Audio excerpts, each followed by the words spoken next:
Hello friends, welcome back to our channel Life with Us. Friends, मेरा नाम है वंदना और दोस्तों मैं आप आज इस वीडियो में आप लोगों के साथ अपना आईयूआई का पूरा एक्सपीरियंस है वो मैं आप लोगों के साथ में शेयर करने वाली हूँ।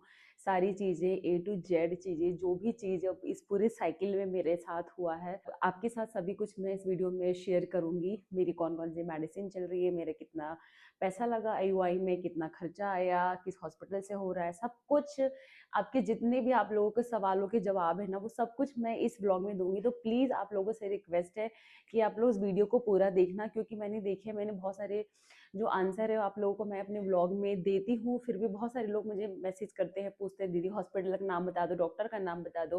बल्कि मैंने अपने बहुत सारे वीडियो में नाम बता भी दिया है। तो चलिए कोई बात नहीं, एक बार और मैं आप लोगों को सब कुछ डिटेल इस ब्लॉग में दूंगी। तो इसीलिए प्लीज़ आप लोग वीडियो को बिल्कुल भी स्किप मत करना और पूरा वीडियो ही देखना। और मैं अपना पर्सनल एक्सपीरियंस जो भी है मैं आप लोगों के साथ बिल्कुल मैं शेयर करूंगी। जो चीज़ मेरे साथ हुई वो सब कुछ मैं आपके साथ शेयर करने वाली हूँ। तो चलिए गाइज, जो आईयूआई का जिसका फर्स्ट टाइम आईयूआई अगर आप आईयूआई कराने का सोच रहे होंगे तो आपके लिए ये वीडियो बहुत ज़्यादा हेल्पफुल होगी, क्योंकि मैं एक्सपीरियंस हूँ, मतलब मेरे साथ आईयूआई हो चुका है, तो मैं इसके बारे में आप लोगों को बहुत अच्छे से बता सकती हूँ कि जो मेरे साथ जो जो हुआ है, जो जो एक्सपीरियंस मेरे साथ हुआ है, जरूरी नहीं कि वो एक्सपीरियंस आप लोगों के साथ भी हो, बट हाँ थोड़ा बहुत मतलब आप भी इसे रिलेट कर सकते हैं। तो चलो गाइस, स्टार्ट करते हैं पीरियड्स के सेकंड डे से, क्योंकि जो आईयूआई का जो प्रोसेस होता है ना वो पीरियड्स के सेकंड डे से होता है। और पीरियड्स का सेकंड डे था मेरा 2 नवंबर को, फर्स्ट और जो 1 तारीख को मेरा पहला दिन था, दूसरे तारीख को मेरा इस तरह से चल रहा था, मतलब 1 तारीख को पहला दिन, दो दूसरे तारीख को दूसरा दिन, मतलब पीरियड का सेकंड डे। तो पीरियड्स के सेकंड डे पे आपका जो आईयूआई का प्रोसेस है वो स्टार्ट होता है। और वो कैसे स्टार्ट होता है? वो स्टार्ट होता है आपका फॉलिकुलर मॉनिटरिंग से। फॉलिकल मतलब जो कि ओवरी में जो अंडे बनते हैं ना, उसको फॉलिकल बोलते हैं। जिसको नहीं पता है मैं उसको बता रही हूँ। तो उसकी ग्रोथ को देखा जाता है पीरियड्स के सेकंड डे से, क्योंकि बनने लगते हैं तो उसकी ग्रोथ को देखा जाता है कि दो लेफ्ट साइड ओवरी में बन रहा है कि राइट साइड में बन रहा है, उसका साइज क्या होता है, ये सारी चीजें मेजरमेंट होती हैं। वजाइनल अल्ट्रासाउंड होता है, ये बिल्कुल भी पेनफुल नहीं होता है और मुश्किल से 5 मिनट का समय इसमें लगता है। सामने मॉनिटर होता है, डॉक्टर उसमें आपको बता भी देती है और मॉनिटर को दिखाती भी है कि ये देखिए आपके इतने अंडे बने हैं, इसकी थिकनेस इतनी है, जो एंडोमेट्रियम लाइनिंग है उसकी थिकनेस है, ये सारी बातें डॉक्टर आपको वहीं पे बता देती है। सेकंड डे पे मेरा पीरियड्स आया, नॉर्मल ही था मेरा। और मेरी जो साइकिल है ना वो 26 दिन की, कभी कभी 25 दिन की साइकिल होती है, कभी कभी मेरी 26 दिन की साइकिल होती है। तो पीरियड्स मेरे सेकंड डे पे अपने टाइम पे ही आया, नॉर्मल नॉर्मल जैसे फ्लो था वैसे आया। सेकंड डे पे मैं गई और फिर सेकंड डे पे मेरा जब टेस्ट हुआ तो फिर उसके बाद मुझे डॉक्टर ने 5 दिन की लेट्रोजोल जो टैबलेट होती है वो सबको देते हैं, ताकि जो एग की जो क्वालिटी है वो अच्छी बन सके, एग का साइज अच्छा बन सके, उसके उसके लिए वो टैबलेट दी जाती है 5 दिन के लिए। तो 5 दिन बाद डॉक्टर फिर से बुलाती है, यानी कि 7वें दिन पे डॉक्टर बुलाती है। तो फिर 5 दिन की मुझे मुझे दवा दी गई, फिर मैं 7वें दिन पे गई। तो 7वें दिन पे जब मैं हॉस्पिटल गई तो फिर मेरा फिर टेस्ट हुआ, फॉलिकुलर मॉनिटरिंग हुई।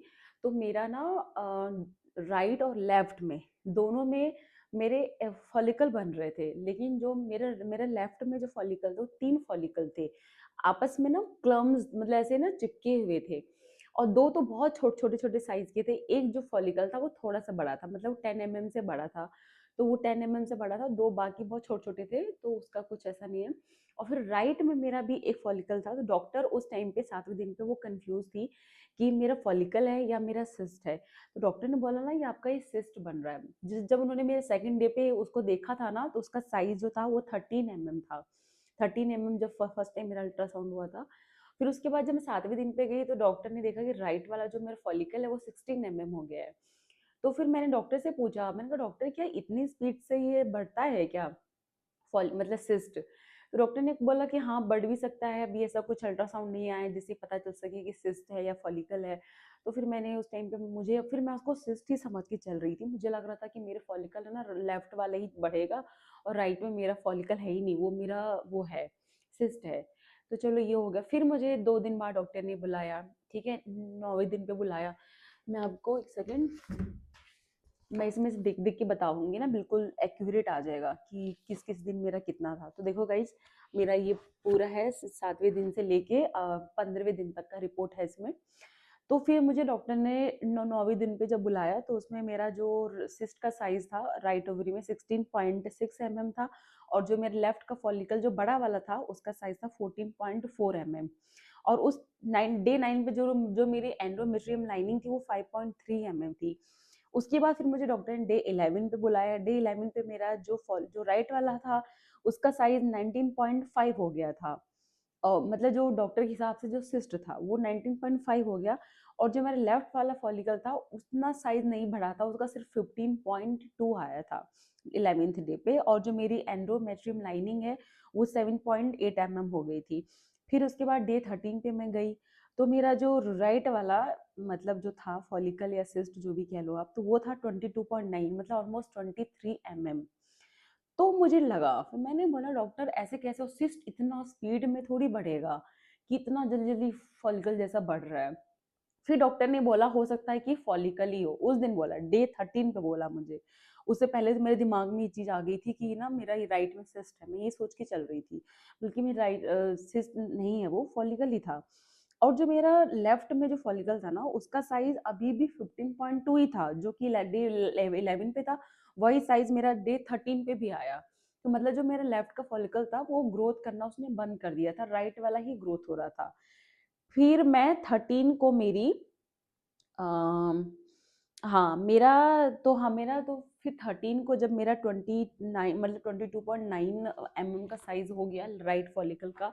फिर डॉक्टर, और फिर मेरा, हाँ, जब ये प्रोसेस तो चलो चल रहा था डे 13 में, उससे पहले मतलब मेरा डे 12 पे, हाँ शायद डे 12 पे मुझे ना राइट साइड में पेन हो रहा था, राइट साइड ओवरी में पेन हो रहा था, जैसे कि एग रप्चर का इंजेक्शन जब डॉक्टर देती है ना, तो जब एग रप्चर होता है 30 घंटे बाद या 24 घंटे बाद जैसा पेन होता है ना, सेम वही पेन मैंने फील किया।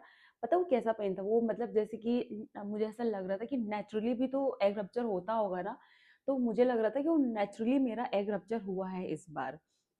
फिर मैं जब गई डे 13 पे डॉक्टर को दिखाने के लिए, तो मैंने बोला डॉक्टर मुझे ना मेरे राइट साइड पे पेन हो रहा है, और सेम वही पेन हो रहा है जैसे एग रप्चर के टाइम पे होता है।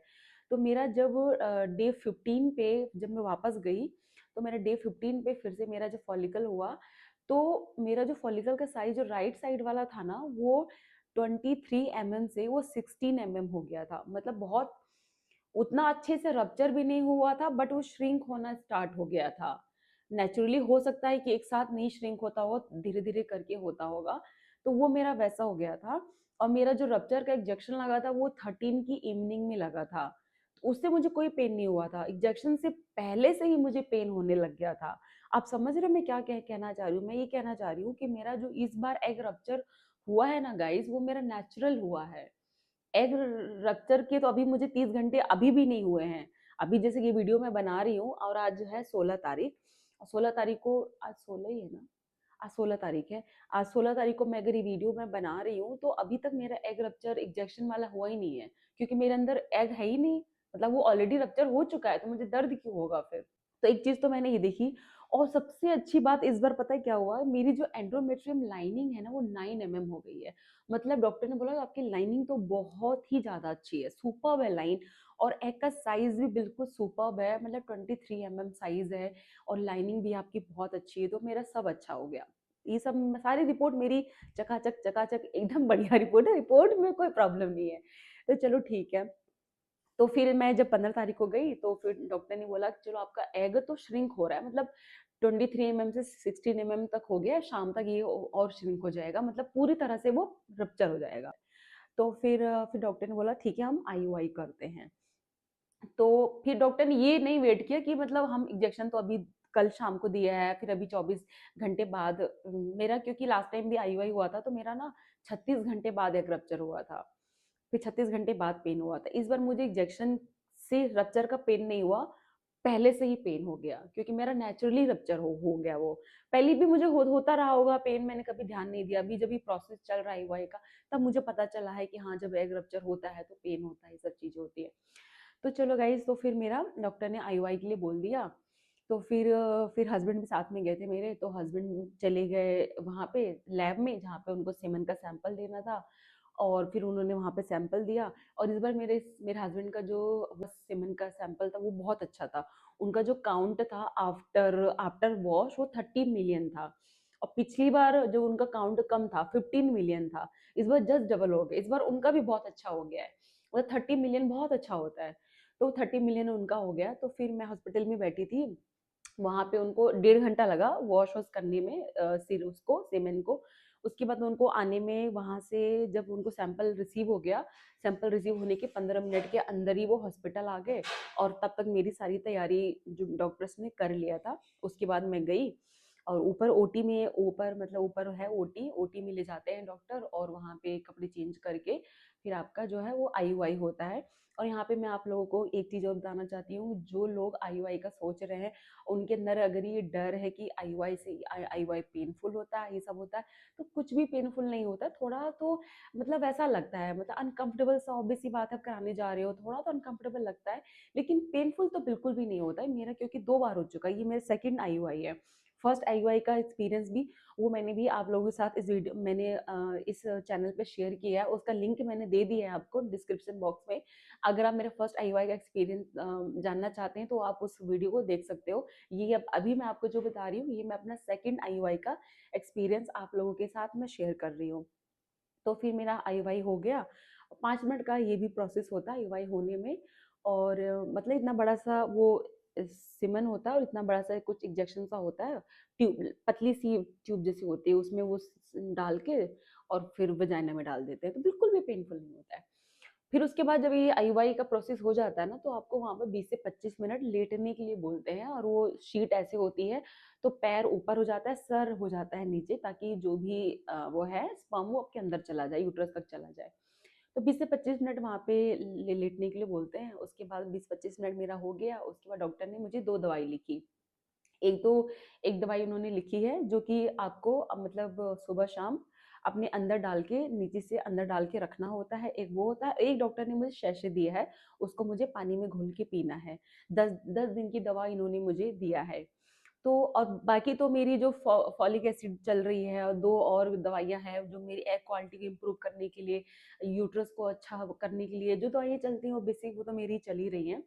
तो चलो गाइज, ये तो था मेरा आईयूआई का एक्सपीरियंस। और अभी मैं आपको आपके सारे सवालों को जवाब अब मैं देने वाली हूँ, ताकि आप लोगों को मेरे बारे में, मेरे हॉस्पिटल, डॉक्टर, खर्चा, सब कुछ मैं इस वीडियो में आपको मैं बता रही हूँ, ताकि आप लोगों को फिर बार बार पूछना ना पड़े मुझसे। इसलिए मैं सब कुछ आपको इस वीडियो में बता बता देती हूँ। देखो, पहला, मेरा नाम तो वंदना है, और जो मेरी एज है वो एग्जैक्ट, जो मेरी एज है वो 37 ईयर्स है। मैं 37 ईयर्स की हूँ। आपको मैं अपनी एज बता दी, और मेरा जो डॉक्टर का, मैं हॉस्पिटल का नाम जो मेरा है वो शुभम हॉस्पिटल है। मैं लखनऊ में रहती हूँ। लखनऊ में यही पास में एक हॉस्पिटल है, इंजीनियरिंग चौराहे पे। जो लोग लखनऊ के होंगे वो लोग समझ जाएंगे। तो इंजीनियरिंग चौराहे पे एक हॉस्पिटल है, शुभम हॉस्पिटल। बहुत बड़ा हॉस्पिटल नहीं है, मतलब ठीक ठाक हॉस्पिटल है। तो वहीं पे मेरा आईयूआई चल रहा है। वो कोई एक डेडिकेटेड आईयूआई या आईवीएफ सेंटर नहीं है, वो एक हॉस्पिटल है जिसमें गायनिक बैठती है, तो मैं उसी को दिखा रही हूँ। तो वो ये मेरा हॉस्पिटल, और मेरी जो डॉक्टर का नाम है, उनका नाम है नूपुर जायसवाल, डॉक्टर नूपुर जायसवाल। वो मुझे देख रही है, मैं उन्हीं को अपना अपना जो ट्रीटमेंट है उन्हीं के यहाँ से मेरा चल रहा है। तो ये तो हो गया हॉस्पिटल और डॉक्टर। अब मैं आपको बता देती हूँ कि मेरा आईयूआई का खर्चा कितना हुआ है।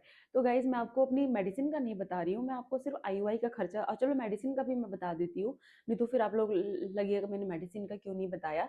तो कुछ मेरी जो मेडिसिन है वो मुझे लगा कम से कम 4 से 5 महीने से जो मेरी चल रही है, वो तीन तीन मेडिसिन है। वो मेडिसिन है मेरी 4200 रुपए की। वो तो हर महीने मेरी चलती है, मेरा आईयूआई हो चाहे ना हो, वो मेरी मेडिसिन चल रही है ऑलरेडी। जिसमें फॉलिक एसिड और जो एग को इम्प्रूव करने के लिए, अच्छा करने के लिए, जो मल्टीविटामिन टाइप का वो दवा चल रही है, वो मेरी चल रही है।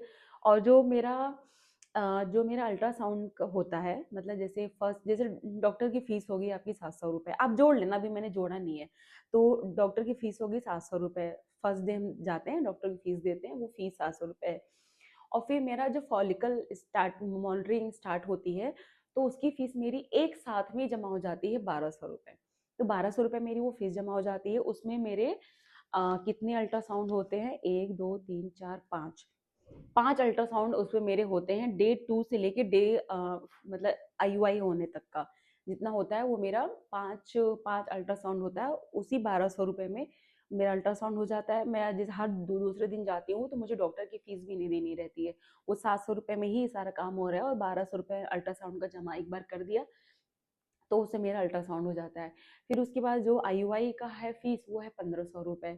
सिर्फ आईयूआई करने का डॉक्टर का 1500 रुपए फीस जमा होती है और जो सीमन का सैंपल जो हस्बैंड जिस लैब से करवा के लाते हैं वहाँ की फीस है 2500 रुपए। तो ये पैसा हो गया।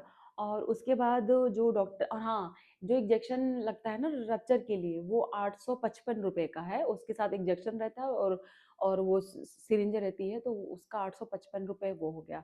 ठीक है। और अभी जो उन्होंने मुझे दवाई जो शैशे और जो मुझे वो दवाई दी है वजाइना में रखने के लिए तो ये 1400 रुपए की वो दवाई होगी दोनों मिला के। तो अब जोड़ लेना टोटल कितना हो गया। तो ये है खर्चा, बहुत ज्यादा खर्चा तो नहीं है, 10,000 के अंदर ही। या अगर वो मैं अपनी वो दवाई जोड़ लूँ जो मेरे महीने का चल रहा है तो 10 से 12 हजार रुपए तक का खर्चा है आई वाई का। अब क्या है ना, अब हर शहर का भी डिपेंड करता है कि हर कौन से शहर में आप रहते हो, कौन से लोकेशन में आप रहते हो। तो उससे भी खर्चा ऊपर नीचे हो सकता है, डॉक्टर की फीस ऊपर नीचे हो सकती है। सारे हॉस्पिटल का सेम फीस नहीं होती है, कहीं कहीं अलग होती है। तो मेरा हॉस्पिटल का मुझे सही लगता है कि कम पैसा ही है। तो इतना ज़्यादा बुरा नहीं लगता क्योंकि मैंने देखिए बहुत लोगों ने कमेंट किया उनके बहुत ज़्यादा ज़्यादा पैसे आईयूआई में लग रहे हैं। तो ये है मेरा मतलब ये मुझे लग रहा है शायद मैंने सब कुछ बता दिया, ऐसा कुछ छूटा तो छूटना तो नहीं चाहिए। हाँ, एक चीज़ और, एक बहुत बहुत इम्पोर्टेंट चीज़ ये है, जो मैंने अपनी गलती करी थी फर्स्ट आईयूआई से, अभी वो मैं इस बार नहीं करूँगी। वो ये है कि जब मेरा फर्स्ट आईयूआई हुआ था ना गाइस, तो वो मिथ है एक चीज़, वो मैं आप लोगों के साथ भी शेयर करना चाहती हूँ। जब मेरा फर्स्ट आईयूआई हुआ था तो मैं भी डर के ना कुछ काम कर रही थी, बस बेड पे ही लेट गई थी। मतलब मैं अपना वॉक नहीं कर रही थी, एक्सरसाइज करना, योगा करना, मैंने सब कुछ अपना बंद कर दिया था। मैं बस ज़्यादातर मैं लेटी रहती थी बेड पे। वो तो बिल्कुल नहीं करना है। मैंने डॉक्टर से पूछा, तो डॉक्टर ने बोला ये आपका बिल्कुल नेचुरल की तरह ही प्रोसेस हुआ है, बस हमने इसमें आपका जो सीमेन है उसको हमने यूट्रस तक डाल दिया है। ये नेचुरल ही प्रोसेस है, ये कोई वैसा नहीं है, ये बिल्कुल नेचुरल है। तो इसमें आप डेली रूटीन आपका जो है वो आप कर सकते हो। बट जिस दिन आईयूआई होता है उस दिन और उसके अगले दिन 2 दिन थोड़ा सा आप हैवी वेट नहीं उठाओ, थोड़ा सा आराम करो, बस 2 दिन। उसके बाद आप अपना नेचुरल अपना जाओ, जो आपको नॉर्मल रूटीन होता है वो आप कर सकते हो। डॉक्टर ने ये मुझे बताया तो इस बार मैं अपना एक्सरसाइज जो करती हूँ, वॉक जो करती हूँ, वो सब मैं करूंगी।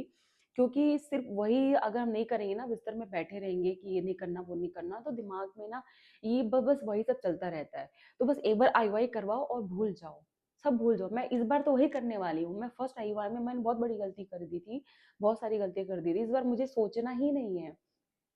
तो गाइज ये तो था मेरा सेकंड आईयूआई का एक्सपीरियंस। और मुझे इस बार क्योंकि फर्स्ट टाइम कराया था तो इस बार मुझे ज़्यादा कुछ टेंशन वेंशन नहीं हुआ, आराम से गई, करवा के आ गई। और कोई दिक्कत नहीं है। और मेरी जो अगली पीरियड्स की डेट है वो मेरी 26 नवंबर है। आ जाओ, आओ, आ जाओ, आ जाओ, ऑस्कर दरवाजा खोल के अंदर आ गई, आ जाओ, चलो चलो चलो। वीडियो बना रही थी ऑस्कर, आ जाओ। गाइस ऑस्कर आ गई है। तो मेरी जो गाइज जो पीरियड्स की डेट है वो 26 नवंबर है। और बस भगवान से ही प्रे करती हूँ कि मैं कंसीव कर लूँ इस बार तो अच्छा है।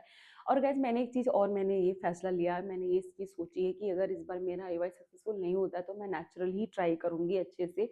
क्योंकि मुझे ऐसा लग रहा है कि मैं नेचुरल कंसीव कर सकती हूँ, क्योंकि सारी रिपोर्ट सब कुछ मेरा नॉर्मल है। तो इस वजह से अब मैं सोच रही हूँ कि अब मैं नेचुरली ही ट्राई करूँगी, क्योंकि इस बार ना मेरा नेचुरली ही एग रप्चर हुआ है। और सारी चीज़ मेरी ना काफ़ी अच्छी है, साइज़ बहुत अच्छा है, मेरा एंडोमेट्रियम बहुत अच्छा है। तो मैं सोच रही हूँ कि अब मैं नेचुरली ट्राई कर लूँ तो हो सकता है मैं अब मतलब इस बार मैं अच्छे से अपना ओव्यूलेशन डे वगैरह देख के, जो ओव्यूलेशन किट आती है उसको यूज़ करके उसके हिसाब से मैं चलूँगी। तो मुझे लग रहा है कि मैं कंसीव नेचुरल भी कर सकती हूँ और मैं करूँगी। और गाइज़ जो लोग जिन लोगों का एवाई सक्सेसफुल नहीं हो रहा है, प्लीज़ मैं आप लोगों से बोलूँगी आप लोग बिल्कुल डिप्रेस मत होना, क्योंकि देखो टाइम तो लगता है ना कोई चीज़ सही होने में। आजकल बहुत प्रॉब्लम हो रही है, किसी की एज कम है उसको भी प्रॉब्लम हो रही है, जिसकी एज ज़्यादा है उसको भी प्रॉब्लम हो रही है। तो आजकल एज का फैक्टर तो है ही खैर, लेकिन खान-पान, लाइफ़स्टाइल ये सब भी चीज़ें बहुत मैटर करती हैं।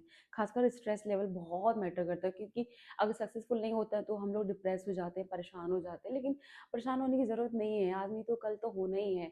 बस अपना अच्छा हेल्दी खाना खाओ-पियो, अपना एक्सरसाइज़ करो, योगा करो, खुश रहो, गाने सुनो, जिससे आपका माइंड बिज़ी रहे, बस वो सब काम करना चाहिए। तो गाइज़ आई होप आपको मेरा ये जो मेरा आईओआई का एक्सपीरियंस है आपको समझ में आया होगा, इससे आपको काफ़ी हेल्पफुल मिला होगा, और आई होप आप मैंने आपके सारे सवालों के जवाब दे दिए होंगे। और मैं भगवान से ये प्रे करती हूँ कि जैसे मैं कंसीव करने का सोच रही हूँ, जो लोग सोच रहे हैं, भगवान उनकी गोद भर दे और आप लोग भी कंसीव कर जाओ, और आप लोगों की गोद में बेटा-बेटी जो भी है, भगवान जो भी दे उसके साथ आप लोग माँ बन जाओ, आप लोग खुश रहो, और मैं भी सेम मेरे साथ भी वैसा ही हो। बस मैं यही आप लोगों के लिए विश करती हूँ। तो गाइज़, और चैनल को सब्सक्राइब ज़रूर कर दीजिएगा जिन्होंने अभी तक चैनल को सब्सक्राइब नहीं किया है। और फ्रेंड्स, जो मैं नॉर्मल वीडियो डालती हूँ तो मैं चाहती हूँ कि जैसे आप लोग मेरे आईओआई वाले मतलब जो फर्टिलिटी वाले वीडियोज़ हैं इनको आप सपोर्ट करते हो, वैसे आप मेरे नॉर्मल वीडियोज़ को भी सपोर्ट करिए। तो चलिए मिलते हैं नेक्स्ट व्लॉग में। Bye bye, and don't take any stress, be happy. Bye guys, love you.